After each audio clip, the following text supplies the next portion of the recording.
भारत और पाकिस्तान के बीच चल रहे तनाव के बीच भारतीय सेना के ऑपरेशन सिंदूर ने एक बार फिर पाकिस्तान को करारा जवाब दिया है।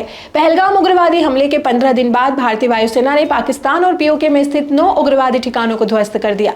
ये ठिकाने लश्कर-ए-तैयबा और जैश-ए-मोहम्मद जैसे संगठनों के मजबूत गढ़ थे। इस मिशन में राफेल जेट्स से scalp missile, BrahMos supersonic missile, hammer, spice 2000 और पोपाई बमों के साथ साथ हेरॉन ड्रोन से माइक्रो म्यूनिशन का प्रयोग किया गया। पूरी कार्रवाई को रात 1:05 से 1:30 के बीच अंजाम दिया गया। इससे पहले प्रधानमंत्री मोदी ने इस ऑपरेशन की निगरानी की और इसे पूरे देश के लिए गर्व का क्षण बताया। नमस्कार, मैं हूं राधिका और आप देख रहे हैं यूबी न्यूज। आज के रिपोर्ट में हम बात करेंगे इस अभूतपूर्व ऑपरेशन की योजना, इसके परिणाम, सैन्य और राजनीतिक प्रतिक्रिया और सीमा पर बढ़ते तनाव की। भारतीय सेना की कार्रवाई के बाद पाकिस्तान द्वारा गोलीबारी की गई, जिसमें पुंछ में 10 नागरिकों की जान चली गई और 33 लोग घायल हुए।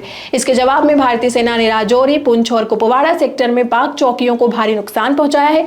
रक्षा सूत्रों के अनुसार गोलीबारी के बीच ही गृह मंत्री अमित शाह ने निर्देश दिया कि एलओसी के नजदीकी इलाकों को तुरंत खाली कराया जाए। उन्होंने ये भी स्पष्ट किया कि नागरिकों की सुरक्षा भारत की प्राथमिकता है। ऑपरेशन सिंदूर के बाद की स्थिति को देखते हुए जम्मू संभागीय आयुक्त ने जम्मू, सांबा, कठुआ, राजौरी और पुंछ जिलों में आज सभी स्कूल, कॉलेज और शैक्षणिक संस्थानों को बंद रखने के आदेश दिए हैं। इन जिलों में सुरक्षा कारणों से आम जनजीवन पर असर पड़ा है और लोगों से घरों में रहने की अपील की गई है। इसके अलावा गृह मंत्रालय ने देश भर के सभी अर्धसैनिक बलों की छुट्टियां तत्काल प्रभाव से रद्द कर दी है। ये कदम किसी भी संभावित जवाबी हमले या उग्रवादी साजिश को रोकने के लिए उठाया गया है। विशेष रूप से जम्मू कश्मीर, पंजाब और राजस्थान की सीमाओं पर सुरक्षा कड़ी कर दी गई है और अतिरिक्त जवानों की तैनाती की गई है।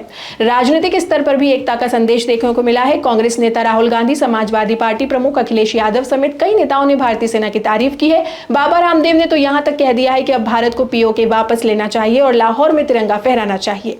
उधर पाकिस्तान ने इस ऑपरेशन को युद्ध की कार्रवाई करार देते हुए सुरक्षा परिषद से संपर्क किया है और इस्लामाबाद स्थित भारतीय राजनयिक को तलब कर विरोध जताया है। हालांकि पाकिस्तान के रक्षा मंत्री ख्वाजा आसिफ का यह बयान है कि अगर भारत रुकता है तो हम भी शांत रहेंगे। ये दर्शाता है कि भारत की जवाबी कार्रवाई ने उन्हें मजबूर कर दिया है।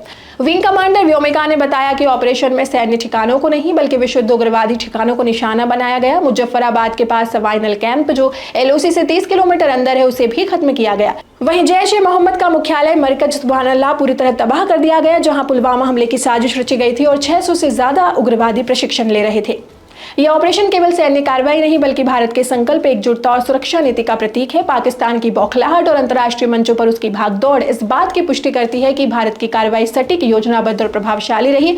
इसी के साथ ही ये भी साफ हो गया है कि अब भारत अपनी संप्रभुता और नागरिकों की सुरक्षा के मुद्दे पर कोई समझौता नहीं करेगा। आज के लिए बस इतना ही। यूबी न्यूज आपके लिए लाता रहेगा देश विदेश से जुड़ी ऐसी तमाम खबरें। तब तक के लिए धन्यवाद।